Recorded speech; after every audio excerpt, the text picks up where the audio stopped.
Hi friends, welcome back to Vinodhini vlogs. இப்போ வந்து நம்ம முட்டை தோசை தான் ஊற்ற போகிறோம். இந்த மாதிரி ஊற்றி பாருங்கள், செம்ம டேஸ்ட்டாக இருக்கும்.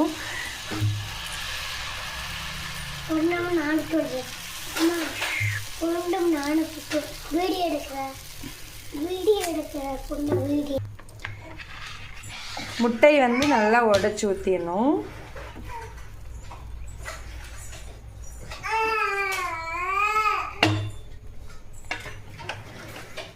இதில் வந்து மேலே வந்து முருங்கைக்கீரை பொடி போட்டிருக்கிறேன். முருங்கைக்கீரை பொடி வந்து போட்டோம்னா செம்ம டேஸ்ட்டாக இருக்கும் முட்டை தோசைக்கு. அதில் அப்படியே பார்த்தீங்கன்னா பெப்பர், லைட்டாக பெப்பர் போட்டு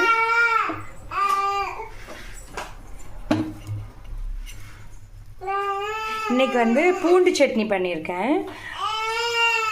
லைட்டாக பூண்டு சட்னியும் மேலே அப்படி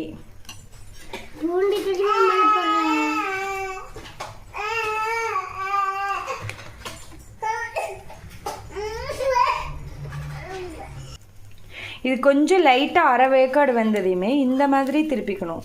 இப்படி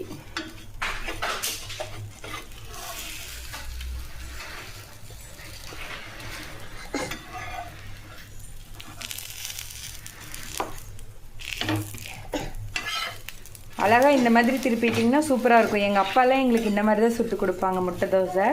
சரியான டேஸ்ட்டாக இருக்கும், நல்லா மொறுமொறுன்னு இருக்கும். உள்ளே பார்த்தீங்கன்னா சாப்பிட்றதுக்கு ரொம்ப கிறிஸ்பியாக இருக்கும். இதுதான் வந்து இன்றைக்கி தோசையும் தக்காளி சட்னியும் பூண்டு சட்னியும் தான் எங்கள் வீட்டில் இன்றைக்கி டின்னர்.